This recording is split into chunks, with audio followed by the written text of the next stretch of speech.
I'm Alex. I'm James. And I'm Dan. And this is the RAGAMUFFIN Music Podcast, a place for us to talk about the music we love. Every month we get together to talk about the latest news, music and trends in the world of alternative music. On this episode, we'll be reviewing new singles from Neck Deep, Holding Absence, Lamb of God and I Prevail, as well as checking out the debut EP from Raise Them and a surprise EP from Birdbox. We're going to be talking about our time at Download Festival and predicting headliners for next year's festival. But first, the news. Foo Fighters recently announced 2 tribute shows to pay homage to former drummer Taylor Hawkins, who sadly passed away back in March. The first show on September 3rd takes place at Wembley Stadium in London, with the second show at the Kia Forum in LA on September 27th. They've said they want a big celebration of Taylor's life and music, with the addition of many, many guests performing alongside the Foos on the 2 dates. You've got Liam Gallagher, Miley Cyrus, Josh Homme, Mark Ronson, Gene Simmons, Chad Smith, Roger Taylor and Brian May. Many, many more. Tickets are already on sale for both these dates and may even be sold out right now, but hopefully there could be a live stream so a lot more people can watch and pay their respects to Taylor. I believe they indeed are sold out. I remember seeing people tweeting saying they were in a 100,000th in a queue to get the tickets, and obviously the venues aren't that big, so lots of people missing out. It's just a big testament to Foos, and I think everyone wanting to pay those respects to Taylor. Just nice to see. That's going to be an awesome show. Yeah. Ozzy Osbourne has had some major surgery recently, but thankfully all went well. He's back home recovering. It hasn't been disclosed what the surgery was. Most people believe it to be a neck surgery following a quad bike accident back in 2003, which has changed the way he's walked ever since. But thankfully the icon is back on the mend. And ready to headline Download Festival 2023. Oh no, I hope not. After Aslo dying, founding drummer Jordan Mancino recently announced that he was no longer joining the band for their upcoming tour due to conflict with remaining members. He has also now left, and it's been announced that former Unearthed drummer Nick Pierce has stepped in not only for the tour, but also recorded a new single with the band. Doctors put a camera down Will Ramos's throat to see how he does his scream vocals, and it is very cool. He's known for doing just the most ridiculous things with his voice, and now you can sort of physically see how it happens. He did screams, gutturals, just madness. And then finally, a 10-year-old went on America's Got Talent and performed Holy Roller by Spiritbox and absolutely bloody nailed it. Harper went on there and surprised everyone at how good her performance was, getting voted through to the next round. And then to top it all off, at a recent show in London, Spiritbox got her on stage at one of their sold-out shows, and there is actually footage as well of Harper next to Courtney and both of them performing it, and it's just nice and wholesome to see, I think.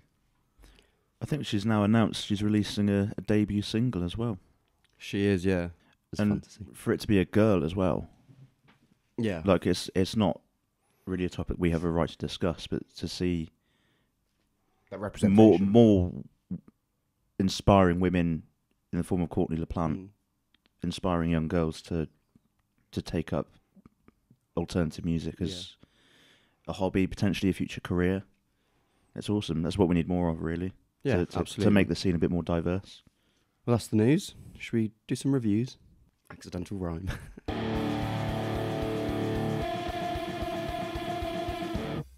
Neck Deep have returned with a new single, Shut the Fuck Up. What do we think of this one? I love it. I love the energy. It reminds me at times of bits from like the early Neck Deep EPs. Just a bit more refined and better produced, I guess. Lyrically, it's very fun, but also there's some kind of social commentary bits in there as well, which is quite nice. There's a sort of a balance of just being a bit fun and silly, but also this is something we're angry about. Yeah, no, I agree. I think the energy is the thing that struck me the most. Just because I wasn't that fussed on All Distortions Are Intentional, and it's felt like they've been on a trajectory that's moving them away from the punk part of pop punk, if that makes sense.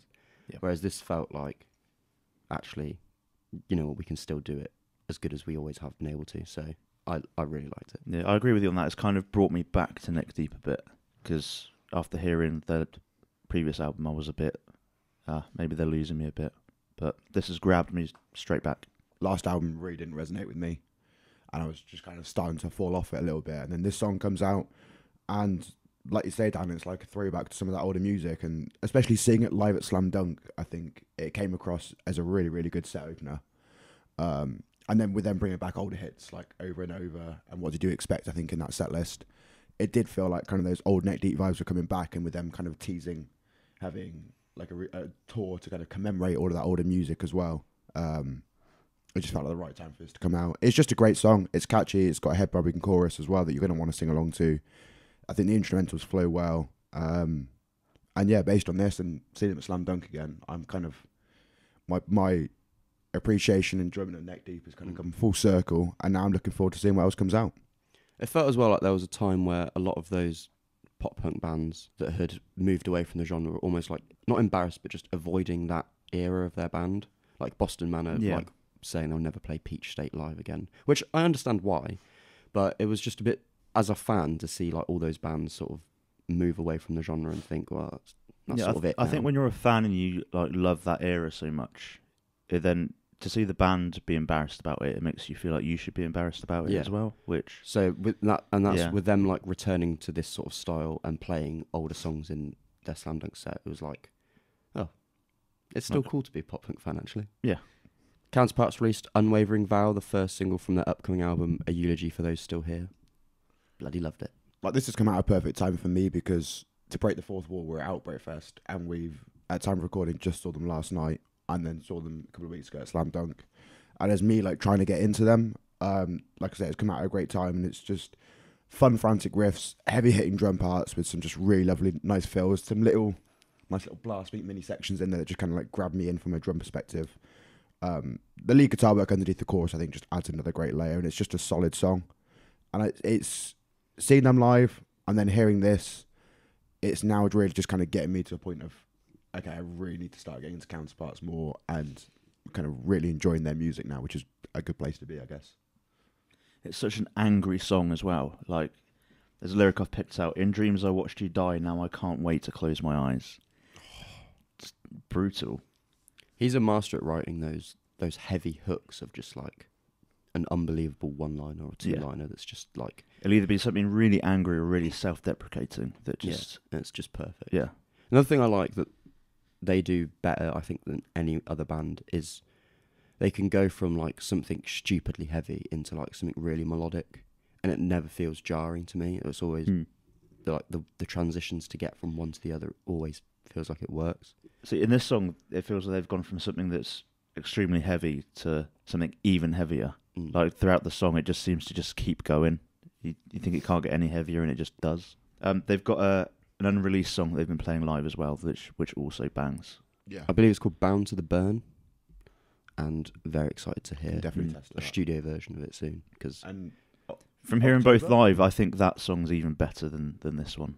So I'm excited to hear the studio version. Yeah. And him saying albums based Is that in October, I believe. Yeah. As well as a tour that we have already briefly discussed on last night of If We're Going, which is Amity Affliction and Counterparts. So good shit. I think coming we've out got this to. year. That's such a good lineup. Yeah. Next up, we've got a new one from Holding Absence called "Aching Longing." James, Tune. you've been getting into Alpha Wolf quite a bit recently, so I reckon you should take this one first. Yeah. This was something I couldn't wait to listen to when hearing it being released, because Holding Absence is one of my favourite bands. And then a shout out to Ruben, one of the Ragamuffins, because he's introduced me to Alpha Wolf recently a lot more, and kind of like leading up to this being announced that they're doing this split EP. I've kind of found myself bouncing back and forth between the two bands, and this song is a great example of how they're kind of going to merge it, I think, and with a great collaboration. For this song, first of all, like, I think it was just refreshing again to hear the heavier side of Holding Absence. And like, you can hear it in some songs like No More Roses, where you've kind of got those scream sections coming through, and I think it's fantastic, and it's got a great chorus that's got you singing along every time. The inclusion of Lockie from Alpha Wolf, I think, just helps raise it to another level, and it gives us something you would never usually hear from Holding Absence with his type of scream, I guess, where it's a little more intense with it, and I think it works perfectly with their sound. It's an EP that I am really, really looking forward to, and I know we're going to get into the release dates of things soon, and August 19th, from what I know, is a stacked date, but I think this is going to be the one that I'm looking out for most. Quick little shout out to Alpha Wolf, because they've released another single very, very recently called Hotel Underground, which is an absolute banger. I'm nothing but excited for this, and this song, Aching Longing, just helps push that even higher. Yeah, I agree. The thing about Holding Absence, I think especially Lucas, is like, he has this ability to write lyrics that have like wisdom beyond his years. Do you know what I mean? It's like he writes like life affirming and life summarizing lyrics. Yeah, there's a lyric I picked out on this. I turned a blind eye to the olive branches, because olive branches, I think it's in Greek mythology. They Greek tradition rather. Yeah. They symbolise like peace and kind of being at ease and at peace with things. Yeah. So I guess this lyric suggests that he's really not at peace with things. Yeah. It's incredible to see the way that things like that, where another singer could just say, I turned my back on peace or something. Yeah. To be able to like just find a unique way to phrase and express himself is almost uncomparable to anyone else, I think, at the moment. And then the way he delivers it as well, especially in the chorus, is just so huge.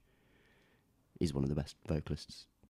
I'm really liking this trend lately of bands being more collaborative, and like we saw it with the Loathe letting other bands do like interpretations of Is It Really You? Yeah. And now this as well. But it's really cool to see bands like doing this and just coming out of the pandemic. It's like the community's aspect is coming back to the scene I think again. so. This Wildlife released Kevin's version of History, basically a pop punk version of History. It's interesting because this band started off as a pop punk band, and then they made the decision to go to an acoustic 2-piece. And then for it to come full circle with one of, I think, potentially that might have been their first single from their debut album, History, I think. Okay. Or one of their earliest singles, and now to sort of come back full circle by creating a pop punk version of it, I think is really cool. What did you guys think of it? I hadn't realised how much I recognised the song until like I listened to it and I was like, oh, you've played this around the house so much. Relentlessly. I like hearing that new version kind of had a weird sense of deja vu for that. This like up-tempo version, this pop punk version resonates a lot more with me than the original. Some really like kind of nice fun drum parts to make it interesting. The riff's nice, and I think the vocals really do peak when that chorus hits in a different way. And it just surprised me listening to it about how catchy it is. Great melodies that I found myself humming from time to time, which I didn't really expect. And it was just really, really enjoyable, to be honest. Yeah, I enjoyed this more than the original version as well. It suffers a bit because, for me, to me personally anyway, like that drum beat in the intro is just so cool. And it's got a really nice video. Yeah, the video is very cool. I think also they deserve a lot of respect for the way they've pursued being independent. Like since the release of their last album, like doing, I think that entire music video, like it pretty much independently, building their own set. I don't know if you guys saw, he was building like a giant like replica Game Boy for their tour. I really love it. I think it's just fun for bands to be able to like just reimagine previous things. And I think you can, hearing this and then hearing the original, you can hear that their first album was like, it was a pop punk band doing acoustic. Trying to do acoustic, yeah. And you can hear like... I've noticed that from going back and revisiting the original, where they've done stuff like adding extra syllables to words to just try and make them fit like the melody, I guess. Yeah. Or to rhyme. Like when The Story So Far did Windio to fit into that song. They did the same in this. With I think Happy, they made the word happy have like 4 syllables in it instead of 2. I would really like to hear like a full EP of this, where they just take a few songs which like I think there's a sense of irony in the fact that they didn't fail as a pop punk band, but they didn't break through as a pop punk band, and now they've gone back and done something different with it. Everyone's like, oh, we want more of this. It would be really fun, like a full band tour, I think. Yeah, just once, and then but because I love their acoustic stuff so much, they're one of my favourite bands. But I really like this as well. Hot Mulligan released Drink, Milk and Run. I don't think it's their best, but God, is it catchy. Very catchy. It reminded me a lot of Block Party. I thought that, especially that chorus. Yeah, the chorus, the drum beat, the lead guitar line after the chorus, very, very reminiscent of Block Party, which is a great thing because I wish more bands sounded like Block Party. Yeah, it's an interesting influence for like an emo pop punk band to have. Yeah, it was. I felt the similar sort of influence on Citizen's latest album as well. Yep. Which is, it's just weird for like a British band from like, when was their peak, like the mid 2000s, late 2000s. Yeah. To be having like a thematic resurgence in like emo and pop punk in America. I think it's just really interesting. What did you think, Jay? It wasn't anything I'd necessarily pick out for myself, but I really enjoyed it. The high energy and the pace of it kept driving forward, and like you say with the drum beat, that syncopated hi-hat really was a great addition, and I think was a nice driving force through the song. And yeah, I thought the vocals had a really nice tone that suited the music perfectly. A band I've not really listened to much before. I think I've heard bits and pieces, and so it's not one that I think I'd actively go to listen to, but it's one that now I'm going to keep an eye on and see, like, when the next single comes out, if I have a similar kind of reaction where I'm enjoying it, I'm just like, okay, let me delve a little bit more now. But as like a kind of intro to kind of pull me in a bit more, I thought it was a great song and really enjoyed it. I also really like the way he sort of is able to go from singing to just that shouty thing, like, just seamlessly. It's like, it's not like two separate sounds that he's doing. It's almost like they can bleed into one. Yeah. Which is just really cool. Yeah, I like this band a lot. I found some similarities with this and like Mum Jeans style as well. Kind of, it's a fun up tempo pop rock song, but it's got really like self-deprecating and pessimistic lyrics. Great band, and they were very good live at Slam Dunk as well. Lamb of God have released a new single, Nevermore. I mean, it's got that tone in their guitars that I've kind of grown to know and enjoy, and Randy Blythe's spoken vocals kind of gave me a bit of nostalgia for Omerta. But apart from that, it was just kind of disappointing. The verse kind of didn't seem too different from the chorus, and it didn't really flow. I'll always still have high regard for their old music. I actually thought it was quite an interesting song. I really liked the tension built by the guitars ringing out in the verses. There's some great diverse riffs that worked well with the song structure, I thought. And I'm not often a fan of a guitar solo, but I think it complemented the song well here. Like, often I feel like they're a bit too dragged out, but this kind of slotted in, did its thing, and then carried on with the song again. I think he said before that someone described his solos as someone playing blues licks over speed metal riffs, which I think works. It's like he's there just adding to the song rather than trying to take the spotlight for a bit, which is, I think, what most guitar solos do. There's a certain ego to a lot of guitarists of, like, the rest of the band will probably say, oh, you can put a solo in here if you want, and they'll just try and do the flashiest thing they possibly can. Whereas this one just I think it takes a lot of restraint. Does its thing. Yeah, to write a solo that actually serves the song rather than just sort of Showing wanking for the sake of it, basically. I think because we grew up listening to Lamb of God, and I've got so much love for their older stuff, I feel like they need to do something really exciting for me to be interested now. Because to me, it's like, well, I could just go and listen to Sacrament. It's one of the best albums ever. So I wasn't like madly impressed with this. Maybe that's why I've enjoyed this song more than you guys, because I was never massively into Lamb of God. Still not. I could just listen to this song in solitude, like on it in isolation on its own, rather than like compare it to other stuff. Moving on, I Prevail released a new single, Body Bag. This was very fun, actually. I've never really given I Prevail much of a chance. I quite enjoyed their set at Download 2019, but I've just never been that fussed on that style of metalcore. To me, the whole, like, he's our screamer, he's our clean singer, he's going to do the chorus, he's going to do the verses, sort of felt a bit too easy and generic for me, so I think I always sort of avoided bands like this. But this was actually very fun. There's something I don't like about this song. I think it's the chorus. It feels a bit Ice Nine Kills. I can't really put my finger on it, but the heavy bits are awesome, though. That's it, really. That's all I've got. Yeah, a bit like you, Alex, that I enjoyed that 2019 performance, and I kind of heard bits and pieces. And this, I don't know, it was a song that's, I think, like a bit of a turning point for me. I think, like, wonderfully heavy. And I kind of enjoyed the dynamic of the two vocalists a little bit more listening to this song. They just bounce off each other a lot better, I think. The bridge is just unrelenting, and then the screams layered over the top before, like, the switch up. Almost like a new metal rap verse. So it kind of gave me a bit of nostalgia for that kind of old school, what we grew up on. And now I'm intrigued by this new album now. And now I'd be interested to play you both some of their older music that I've now found, which is very, very different as well. And I love Bow Down. And Bow Down is a tune. But then going previous to the album Trauma, which I've not really done before, they've got older albums that I hadn't even realised how good they actually were, and there's some really, really great songs. I think I'm going to have to show you both a little bit of it. But I'm kind of appreciating it more. I'll be seeing them next year on the headline tour spot by Trash Boat. Originally it was going to be Wage War, but looking forward to that very much, to be honest. We've got 3 new songs from Birdbox. The colours have changed. It's red now, no more blue. Eternal Blue was a lie, because now we're in the red era. Limited blue. Limited blue.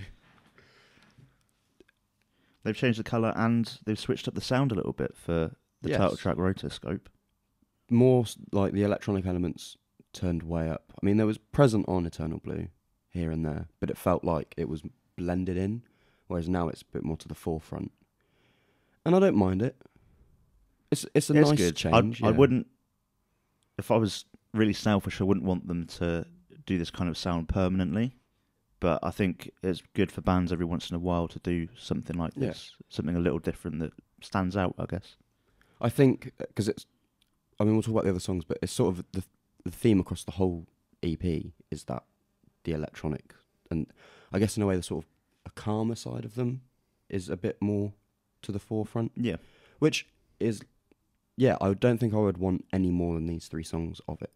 But it is really nice to just have something that's a little bit different. It feels like this is like a little taster of like, let's see what people think of this kind of thing. I think that all of these songs were written right after Eternal Blue was written. So it was kind of still in the same area, but they just kind of kept them back. But that might have, I think, it makes sense to have kept them back. Yeah, they wouldn't have fitted on the album together. Yeah. I think going with that first song, it's an interesting sound than we've heard, like you said. I like the effects of like the EQ that they have on Courtney's vocals. I think added like a different vibe to the sound of them. However, it didn't really feel to me like the song kicked in until that heavy section kind of came in about midway through. I think it's got potential. Sew Me Up was quite interesting because I could hear like a little, some like new metal influence in there. I could hear a bit of Korn in some of the riffs and some like slightly more percussive bass and how the drums were kind of produced with that. But then I think when me and you were talking about it in particular, Dan, Hysteria is the standout song.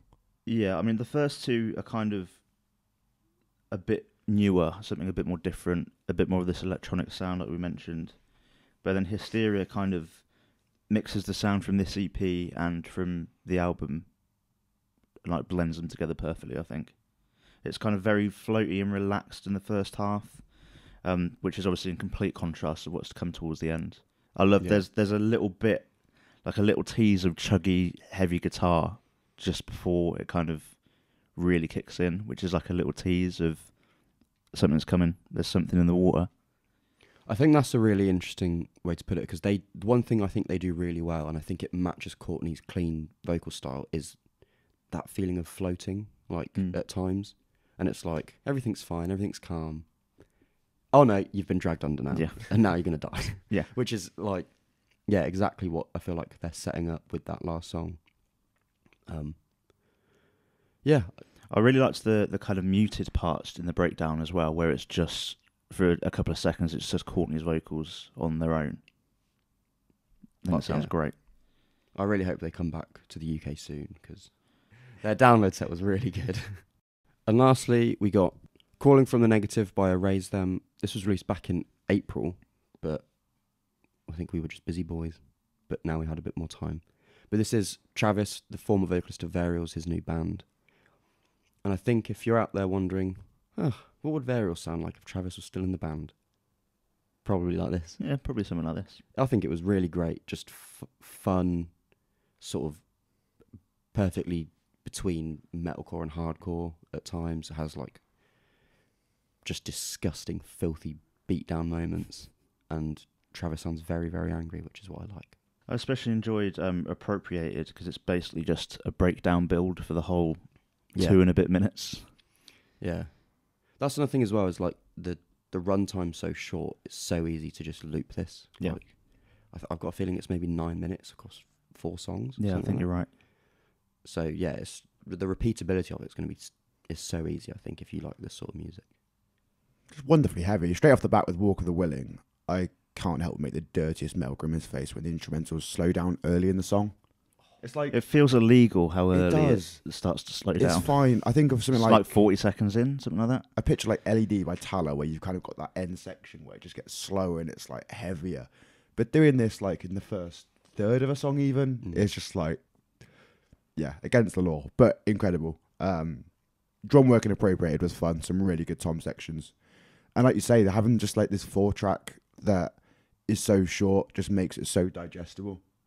And I'd like newer bands to do that, because like for me personally, trying to get into someone's music, having like a couple of really short songs to the point, just being released together, I think makes it as a really good introduction to a band. So this has kind of got them on my radar now. So I'm very much intrigued to hear what else comes out from Erasum. I know they had some more ambient passages on their thing, but it felt a similar vibe to what I got from Harriet's Profound Morality, of like, this is what we can do. Yeah. Keep your eyes Yeah, out for what's watch out. coming. Yeah. And I think Erasum are going to be pretty big in the scene going forward. And good for them. Good for Travis. Good for Varials for doing their thing as well. Everybody's happy. I'd like to mention the kind of gritted teeth vocals as well, like just screaming, Yeah. but like almost holding it back, but That's pushing through the gritted thing. teeth. It's almost like there are some vocalists that it sounds like they're just not going through the motions, but they're just doing it. Yeah. He sounds like he means it. This is a performance, Yeah. not just like a delivery. Yeah, exactly. Yeah. Love it. And then we're going to give a special shout out to Against the Sun, releasing a new track called Back to Ruin. It's going to be featured much more in depth with like analysis, breakdown, talking about them a lot more on my next episode of Ragamuffin Radio.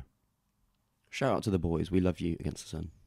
Right, so the upcoming releases we've got Stick to Your Guns, releasing Spectre on the 29th of July. 19th of August is quite heavy. We've got Holding Absence and Alpha Wolf releasing the split EP of The Lost and the Longing. I Prevail release True Power. Five Finger Death Punch release Afterlife. And then on the 26th of August, Machine Head release of Kingdom and Crown. What are we excited for, boys? Well, I think we're all going to say that Holding Absence EP, aren't we? Yeah. I think it's going to be really interesting. I think we were talking on the way up here that it's going to be like one individual song from each band and then two that are collaborative, which I think is a really interesting way to sort of share the spotlight with each other, because this is like the way that I've now going to get into Alpha Wolf is like through this same EP. for me. I don't think they would have probably been on my radar, at least not anytime soon. Whereas now it's like, okay, here's an introduction to them. And I guess the same for Alpha Wolf fans that are now going to get a chance to listen to Holding Absence. So, love it. I'm looking forward to the new Stick to Your Guns as well, I think. They've kind of been teasing like the diamond logo and things like that. And that's probably my favourite album by them. So that'd be nice. They've played, I don't know if you know this yet, Alex, they played like a special diamond set of, I think it was yesterday at a festival they were at. Ooh. Might have been Gero on air. They should have been. Somewhere They in should have Europe. been in the Outbreak pre-show. They're meant to be at the Outbreak pre-show, but we won't talk about that. We got a happy Counterparts headline set, so I'm happy anyway. Jay, what are you excited for?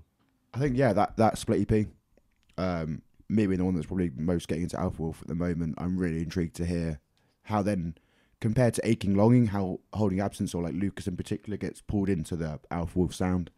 And then I'm looking forward to the I Prevail album. I think it's going to be interesting to listen to. Nice. Let's talk about some gigs and shit. We've been to a few, haven't we?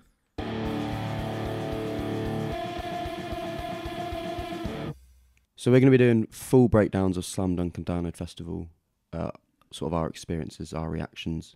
But right now we're just going to do a very brief overview. And we'll start with what was the start of our festival season, Slam Dunk Festival. Did we have a good day? We had a good day. Yeah. Next. It was a very packed day. We won't go through all of it now, but do you guys have a favourite set, band you enjoyed the most, band that surprised you the most maybe?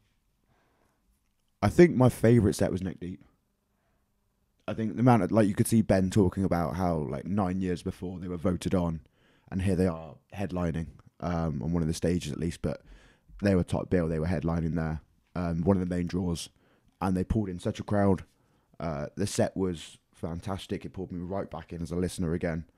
And and I think was probably the highlight of that for me. Aside from that, I think I'd say Kenny Hoopla. I think he was absolutely fantastic as well. This will come as no surprise, but I loved the Wonder Years set.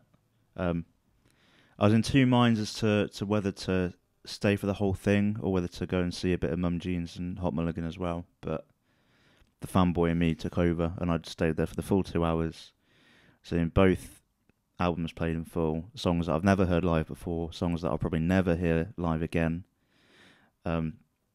Basically every vocalist on the lineup came out for bar bands at the end of the set, which was just a beautiful moment.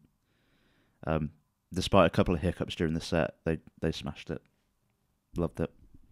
But I have to put a special mention for Kenny Hoopla as well. His set was immense.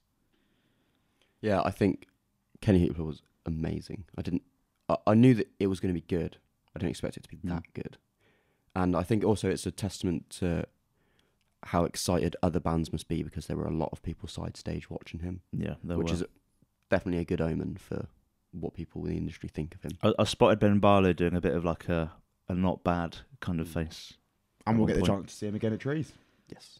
But for me, my favourite set was Mum Jeans, I think. Their first ever show in the UK. I really loved the latest album, and it was just perfect. It was like a good time. It was like being at a party, basically. It was just so much fun. Be their second ever show in the UK, wasn't it? When they played Leeds the day before. Oh, fuck off. So then the next day, we went to the Heavy Music Awards. We had a great time. Yes, very fun. That's twice now we've been. It's been a really, really good time both times. Really well done event. Bands were incredible. I think that they've got it nailed down, because it has the potential to be a very boring event. Yeah. Because it's just awards, but they find a way. Obviously, the bands playing sort of in between a lot of the awards helps, but even still, just the awards themselves, it's so quick. It's not lingering around, just dicking about for ages. It was a really, really good event. And like at time of recording, I think the Kerrang Awards were last night, but I've not seen much about it online. Even though Kerrang's kind of the bigger name, I would say, the Heavy Music Awards seems to have much more hype about it now. Yeah. And I think that's thanks to the great event that they managed to put on. Yeah, and it also built on last year.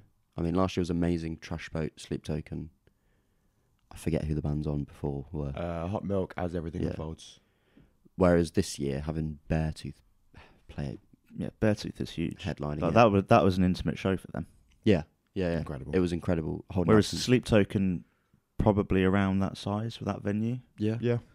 But yeah, for Beartooth, that's them making a huge pull. We've got tickets for Brixton. Yeah. So I mean, which is a much bigger venue. Yeah. And if you don't know, the Heavy Music Awards are at the Forum in Kentish Town, which is considerably smaller than Brixton. It was just very, very fun, wasn't it? I know that was the first time you'd seen Static Dress as well, and I know you're looking forward to that. How was that for you live? Yeah, amazing. I just there's so much chaos going on with that band, and yet like people just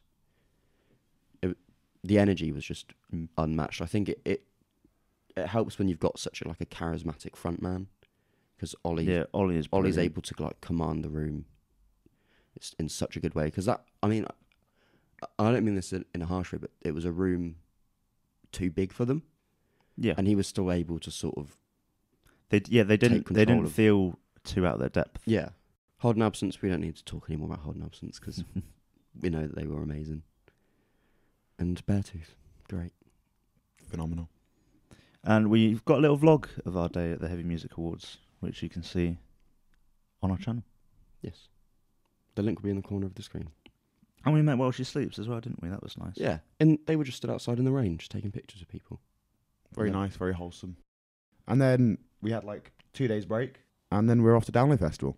Full 5 days camping. Big up the FCG. We'll do a full breakdown again for this on our channel, but just to be very quick about it, favourite set of the weekend, or 2 or 3 sets if you can't pick one. It's hard for me to look past Biffy Clyro, purely because I'm just a massive fan of theirs. It felt like an underdog set in a way. When you look at the other headliners they were with, a lot of the abuse they were getting online, it felt like everyone kind of got behind them, and hopefully they proved a few people wrong with that set. Yeah. But Spirit Box was another big standout for me. I think we mentioned it briefly earlier. They packed out that tent. Their first UK show, I believe, as well. Just immense.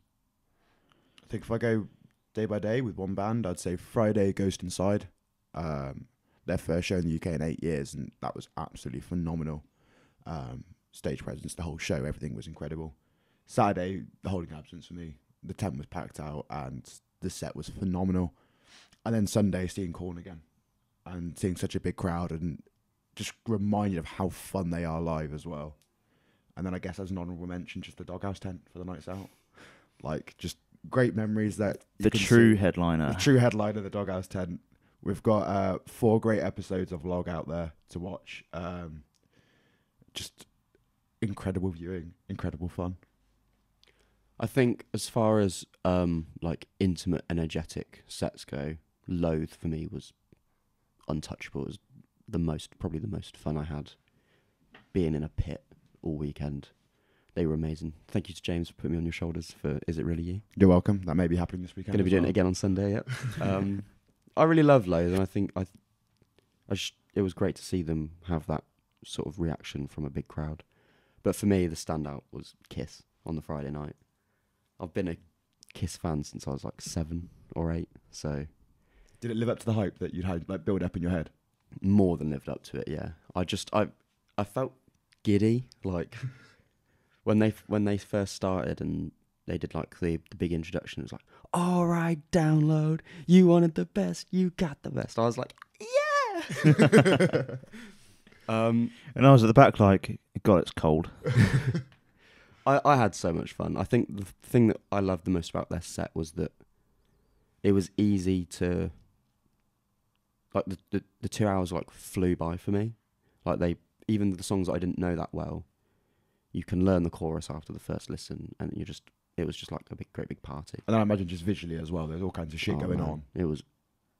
I have to say, seeing your footage back for the vlog, I do, in hindsight, wish that maybe I'd stuck it out, gone a bit close to the front. Yeah, I agree. Warmed up a bit and stayed and It was watched. something else, yeah. But Culp was great that night. Yeah, I heard you guys had a big old good time. Oh, yeah. But yeah, great weekend. Full download recap will be up soon. But let's move on and look at some comments.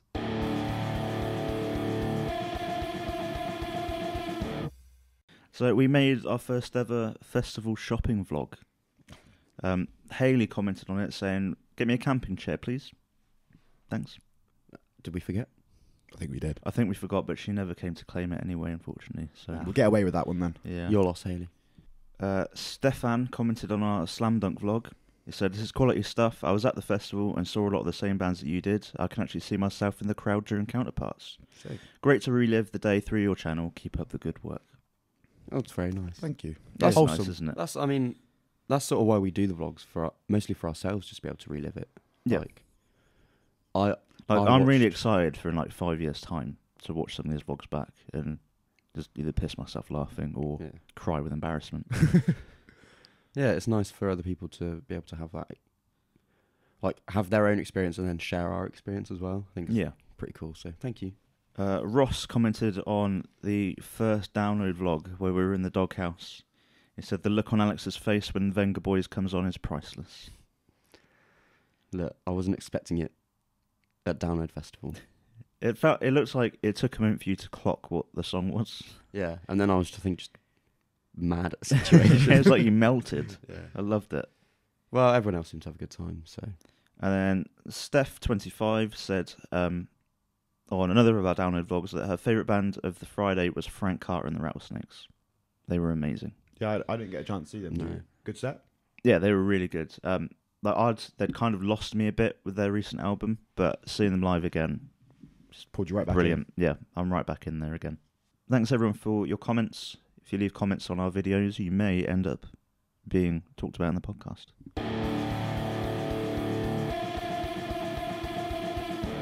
So we were at Download Festival a couple of weeks ago. We're very excited to go again next year. But who's going to be headlining? It's a special anniversary year. 4 days of live music. Who could it be? Well, look, come on. it's 4 days. If there was ever a time to take a risk on at least one headliner, it's next year. And it's, to me, it's not even a risk, but I'm going to say the most obvious first choice, Bring Me the Horizon. Easy. 10 years since Eternal's been released as well, so it kind of fits in with the anniversary theme they've got going on. They're doing Reading and Leeds this year and headlining one of the stages, so it makes perfect sense for that to kind of come back around next year for them at Download. Also, we know from their multi-weekender that they're not averse to playing old heavy stuff. Not that they need to for Download necessarily, but also with survival horror, there's heavier stuff on there anyway. I think if you're a naysayer to Bring Me the Horizon playing Download, you're just a fool, because the writing's on the wall. They absolutely can and should do it. Easily. They've not played the festival in years either. And for that Download kind of thing as well, like production scale, if you were to go back and watch our vlog from last September, one of the first gigs we had coming out of the pandemic, it was absolutely incredible. The light show, everything they kind of put on, the whole performance aspect was absolutely incredible for like an indoor arena show in Birmingham that we went to. So that's going to I could translate so perfectly and easily towards Download as well. And I could be wrong, but I believe that whole arena tour sold out. There you go. No further questions. No debate as to whether they're big enough. And yeah, like you said, I mean, the thing about a headliner as well is they have to be able to put on a show, and Bring the Horizon have been doing that. And like James mentioned, 10-year anniversary of Sempiternal next year. Yeah. It just makes sense. Nice. Well, that's 1 out of 4. I feel like there is a band that's pretty much on lock for next year. Even rumoured to be doing 2 days, according to some people in like forums, and that's Metallica. It's been a long time since they played down the festival. I think they've got some anniversary stuff coming up as well. 40th anniversary, I believe, of their first ever studio album. 20th anniversary of Saint Anger will be next year. I mean, they're just one of the biggest bands in metal. Can't say no. Yeah, I can't contest about them being there. They've not played in years. They're due to come back round again, I guess. Yeah. I mean, I know that's... I'd be disappointed if they do play 2 nights, because with it being 4 headliners for the first time, it feels like it's a waste of a slot that someone else could take up. Someone else new, perhaps. Yeah. But still. I mean, yeah.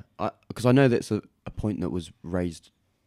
I know we're going to talk about this more maybe in a future video about our problem with Download video. People saying, oh, well, Metallica haven't played in years. They're not exactly a constant repeat of a headliner, which is actually a fair point. Yeah. Because I didn't realise at the time. Yeah, I have no problem with Metallica. I've got no problem with Metallica. But yeah, 2 nights... It just feels like a waste of an opportunity to put just someone else on when they could just do it. Either someone different or just someone new. I think another one that's likely to happen, because they were originally billed to play in 2020 before it got cancelled, System of a Down. I think they'll be back again. Yeah, for sure. Which is, I guess it's difficult to talk about repeat headliners now, considering we had 2 years of no festival. Yeah. So again, it's kind of fine that System of a Down come back, I guess. But if they do it, it would just feel like an old booking, I think.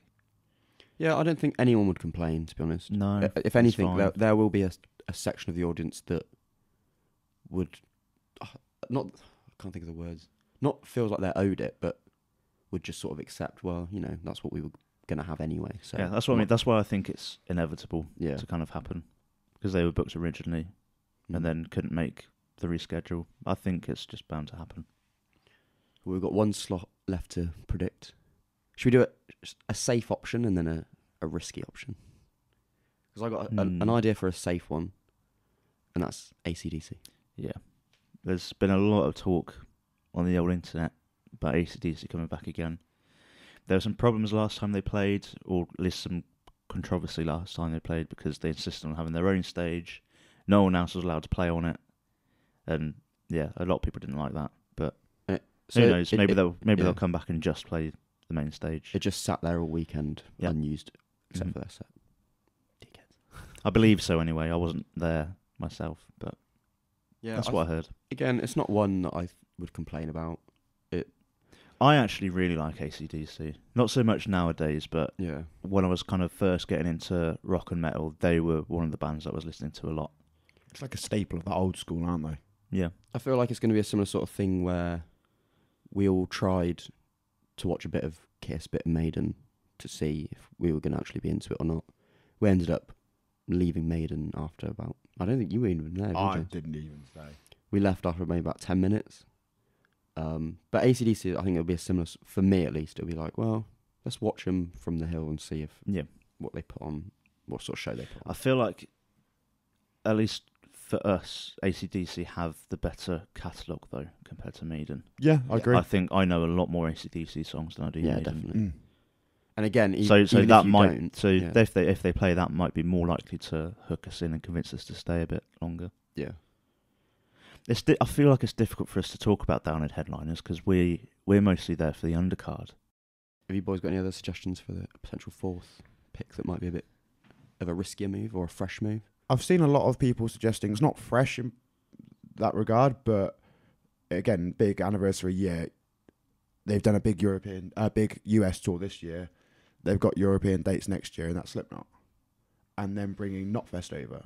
We had tickets to go to Knotfest UK, I think, back in 2020, I think it was meant to be. And that they've gone to, I think they're going to Finland next year. They're going to a few other places around Europe. They are still yet to announce anything for UK. Yeah, I've noticed they've announced a huge European tour, but no UK dates. And I feel What's like going on? even the other Festival option, exclusive? maybe Festival exclusive and Knotfest exclusive, kind of that collaborative. They did that before. They did a Knotfest and Ozfest US tour where they had collaborated together. Whether they bring that together or whether they just bring Knotfest over next year, who knows? But I think it's a lock they're going to be here at some point next year. To what capacity, though, I don't know. I think, because I've seen people say that one of the days will be billed as like a Knotfest day. I don't see the point. Why? I think, because I think Slipknot can come over and headline. I've got no issue with that whatsoever. But if they're going to do Knotfest, they should just do it off their own back, completely at a different time of the year. Yeah. I mean, because I think our tickets for 2020 was like August. Yeah, Fine. yeah, it was later on in the year. Why can't they just do that and have complete full control of everything, rather than Yeah, because just? I'm happy surely to go to that. if you're gonna bill a day at Download as Knotfest, then surely Slipknot are going to be asking for a big cut of like the ticket sales from that. Yeah, Whereas if you're Download, you can just book Slipknot and also and keep your normal ticket cut. it calls into question: do they then have a designated Knotfest main stage for themselves? Like, how does it Don't know. work? I don't know. To me, I think it's just too much of a. Logistically, it Yeah. seems a bit silly. Yeah, I think. but if Slipknot just came over anyway, just because I know it's the 20th anniversary, so Download are going to want some big bands, but I think I'd seen before Andy Copping had tried getting for the 10th year anniversary in 2013 and couldn't, and really wanted them there for that, based off their original, what was it, 2009 performance. So who knows? I've seen Parkway Drive mentioned a lot. yes, They could be another kind of not risky one, but if you're going to have one smaller headliner, then something seen- like that. Then a lot of people doing like a Parkway and Architects co-headline day. Yeah, as well, I so you think kind of have that option. With If you were to two of book those. someone like Parkway Drive, they'd need a strong undercard, I think. I think you Like I think you can build. Architects. I think you could build an undercard of like Parkway, Architects, Sleeps, Bullet, yeah, and almost have, because I think something I don't know if it was just your idea or if it's something you've seen, but having second stage and main stage be a bit more even in terms of size. And if that's the case, this was the next thing I was going to get onto. What if they did a Reading and Leeds style, like double main stage, like two main stages right next to each other, no Yeah. clashes between the two co-headliners? Would that be a way of perhaps having your big headliner and a smaller band, but they're booked as a headliner? I think in a way it works. I think there's still a sort of, it feels like a loophole. Something that we talked about Mhm. with Reading and Leeds. Bring me a booked as a headliner, but they're playing before Arctic Monkeys. Arctic Monkeys are the headliner that night. Yeah, agreed. But I don't know. I think because Download is so generational that we could have gone and watched a band like Parkway Drive and then gone to bed and not bothered with Iron. Like if it was Parkway Drive into Iron Maiden, for us, Parkway Yeah. Drive, it's like you said, for you. But then, Korn was your it headliner. forces, Yeah. in a way, it kind of forces someone like your example there, Yeah. Partway Drive into Maiden. It then forces an Iron Maiden fan who, from experiences we've had, would be very much I only listen to Iron Maiden. I don't listen to anything else. I don't want anyone else to headline this festival. It will force them to listen to someone like Parkway Drive and maybe be like, oh, they were all right. Yeah. Wouldn't mind watching them again. Yeah, I think it's So it's that a potential solution to the problem. Yeah, because which could maybe be a discussion of its own. Yeah. Because then the options for the headliner below can then be like limitless. It could be the band, like the list of bands, and then you can see if bands put on a good show there, whether they then get bumps up. Yeah, giving them the chance Close it to all off. use some proper production, stuff like that. Yeah. Because I heard a podcast that the Ghosts Inside did. They weren't annoyed about it, but they weren't able to do their full production being on the Avalanche stage. They can't use pyro and things like that in the tent. No. They had like big curtain drop like they do on most of their shows now. Like they've kind of reached that stage and the tent was packed for them. I feel like if they were on second stage, it would have been even bigger and you'd have had that pyro. I've seen clips of their show like at Brixton as well where it just seemed insane. They had like electric screens behind them and everything. It was a whole nother level. So yeah, it's got to have like the right bands with the right stage presence, with the right production. Give them that chance. Let's switch gears before we wrap up. If we look to the next 5 to 10 years of Download Festival, who do you guys think is going to step into a headline slot? Well, there's one we've mentioned already, Frank Carter and the Rattlesnakes. They're really not far off by the show they put on headlining that second stage on relatively short notice. They're not far off at all, I don't think. I think, yeah, Parkway Drive is another one that's a really, really strong bet. I see a lot of people talking about the band Ghost. I've not really listened to It's not a too band much of I've them. been able They to get don't draw into, me in yeah. at all. But then I'm the you see same the comments with Maiden. yeah. and some of the bands that justifiably headline the festival. So I'd highly expect another Rammstein. They've done that a few times. They put on that great show. they could be one for next year, to be fair. Yeah. They've done a big stadium tour this summer, I believe. Yeah, I mean, they're known for putting on a show, pyro and the works. Yeah. So. Thinking about album cycles, Avenged are set to release something out soon, maybe at the end of this year. You kind of got to think about that as well in there. They've headlined before, haven't they? They have headlined 2014 off the top of my head, I think. A lot of people talking about Rage as well. They'd definitely be better suited to Download than Reading and Leeds. Oh, for 100%, yeah. Are they doing Red and Leeds? Yeah. I think they're playing... No one's going to appreciate it. What, same day as like Blossoms, probably? Yeah. Bit of a clash. Does that not just seem mental? Let me just fact check that. Because Reading and Leeds is very much an indie festival / grime now. While you're searching that, do we think Architects have the potential? I think they've got potential. Whether they take the leap on it is a different story. Because, I mean, the stage show and everything they've put on over the years, their production at Ali Pali, when we went and saw them recently even, you could put that on a festival stage. I could picture that at Download with more pyro, with everything. And I think they would pull it off perfectly. I think it's going to still be a few years away. Maybe they have that kind of like big spot on the main stage, but I definitely think they have the potential to be there at some point soon. But also I think there's like a responsibility on Download to make people feel like headliners. Like they could say to Architects, we will, help you with the production, give you the pyro, give you all the shit that's going to make you feel like headliners. You just got to come and bring the music, do you know what I mean? Yeah. The tricky thing is something I've realised since going through the comments on the Problem with Download video is, like, you look at headliners like Maiden, back in their prime, they were like the rock band. Yeah. So everyone liked them because they were the only band that were like doing something like that. Alternative music, like rock and metal specifically, are so diverse now that people like different things. There isn't like the band.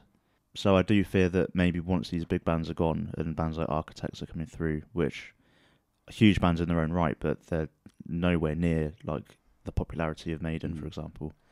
I do feel like potentially there's a downsize of the festival coming. Yeah. To cater for that size of headliner. Sorry. I was going to say, to kind of stay with that point though as well, it's like there's so many people in the comments that are talking about, it was such a risk when Download booked Slipknot back in 2009, and look at how much that helped them with their career and how it pushed them. If they're not going to take these risks, then it's not going to change. And in 10 years' time, in the nice way of saying it, you might not have Kiss Around to headline. You may not have most of Iron Maiden to headline. Well, and who are you then stuck with? Supposedly that was Kiss's last ever UK show. I believe that when I see that, probably. I mean, we might have Aerosmith next year after doing their third last ever UK show. Ozzy on No More Tours 47, probably. But unless they're going to give those bands a push, and like people saying, oh, it was a risk with Slipknot, but they'd be happy to see them there again. Take that risk again. You've got to do that, otherwise you don't know how these bands are going to perform. It may flop and it may not be a success.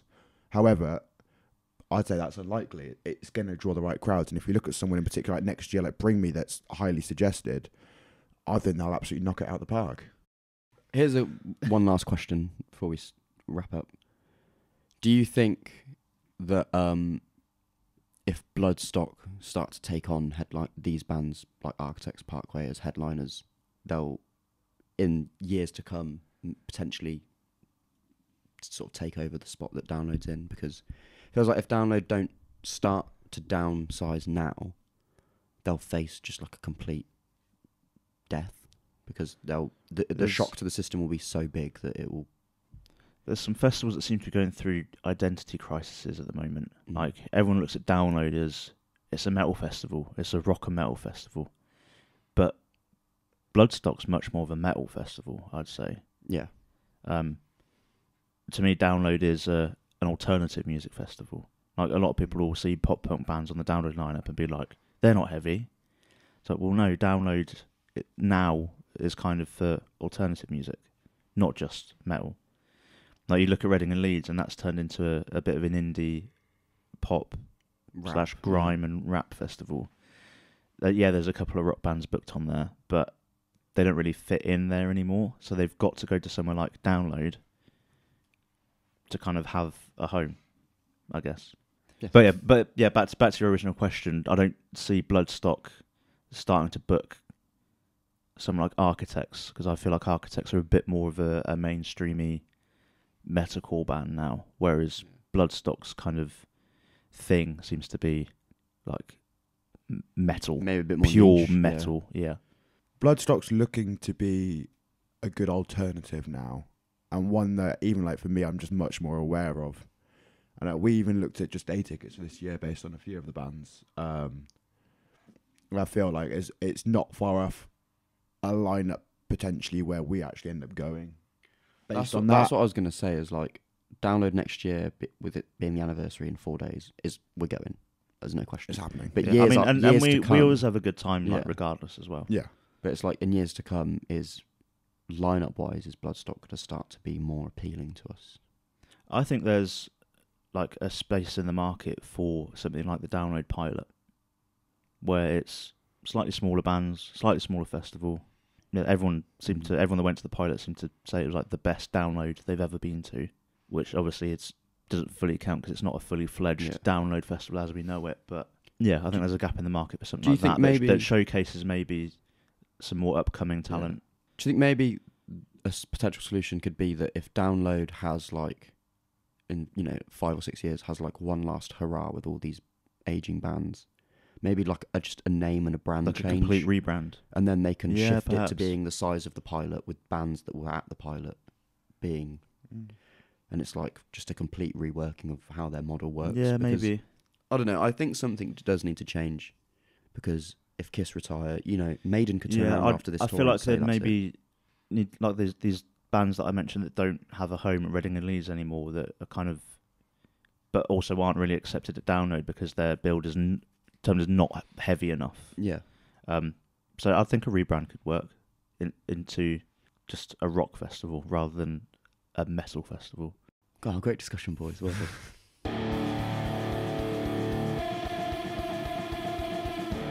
No recommendations this month because we're still in festival season, so we're busy bees. But if you want a recommendation, what did I suggest last time? Listen to your favourite album. This time I suggest you listen to a band that you hate. Pick an album and listen to that, just for a laugh. You can listen to some Iceland, Alex. Not me, no, it's for the listener. We're off now to go and listen to Muse together. Oh no. Oh, fuck that. We are currently at Outbreak Festival. This is a recording from the hotel room. So we're off soon for a great day of bands. But in the meantime, you can watch our Slam Dunk vlog, Heavy Music Awards vlog. Our full series of download vlogs is out now as well. There'll be a vlog for Outbreak Festival as well. We've got 2,000 Trees after this, and then finally Truck. What else is going on, James? We've got perfect gigs, we've got tier lists, we've got beginner's guides, all kinds of great stuff. We've got some more video essays coming out. Yeah, just a lot of good things planned. I wasn't paying attention. Did you mention all the vlogs we've done? We've done We've done loads of vlogs. Well, there we go. Let's go pit and swing kicks at people at Outbreak. We've got our golden wristbands on, so we're allowed to go to the front. Yeah. We've signed a disclaimer to say that we don't mind if we get punched in the face. We won't sue them. I'm going to punch you in the face, James. I welcome it. I'm going to punch myself in the face. We'll get that on video. Well, as always, we've been the Ragamuffins, and remember, hate Muse, love Ross.